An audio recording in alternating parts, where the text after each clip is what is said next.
These demonstrations in June were related to an event that had happened 3 years earlier, which had no judicial outcome and was a long process, but there was not the kind of immediate emotion of something that has happened almost under our eyes. And in a very tense context. You know, we are in a very special moment in France. The government is trying to push for a security law, which is raising lots of concern, lots of opposition. And all of a sudden, you have in the same week 2 incidents of police violence, which are really creating a political problem. And I think you have different interpretations. Some people think that President Macron has allowed his Minister of Interior to give a free hand to the police because he wants to gain votes on the right.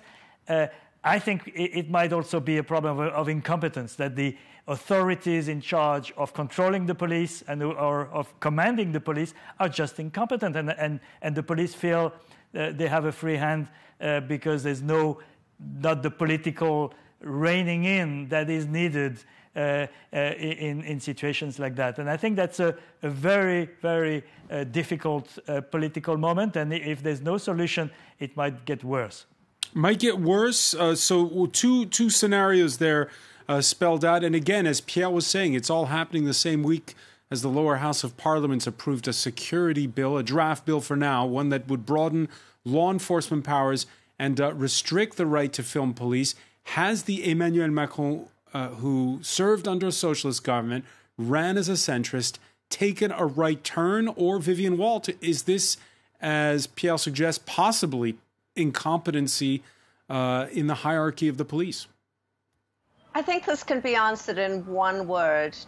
2022, the next election.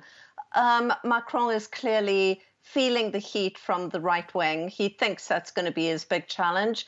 And he's clearly tilted to the right. There's just no doubt about it. It's been, very evident since he appointed his new prime minister and government. And I think what's worrying is actually the element of the security law that would stop people from distributing images of police officers. This really, I think, got under the skin of a lot of people, including, of course, us journalists. But more than that, it just seems to give police impunity, and we would not know about them beating up this music producer this week had it not been for videos that were captured.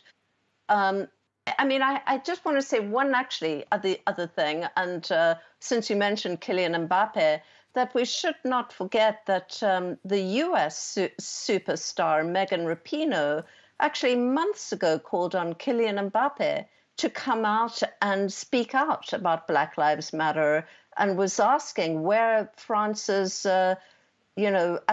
athletes were in this whole debate. It's taken a while, and perhaps it's taken this incident this week to really shake people into speaking out.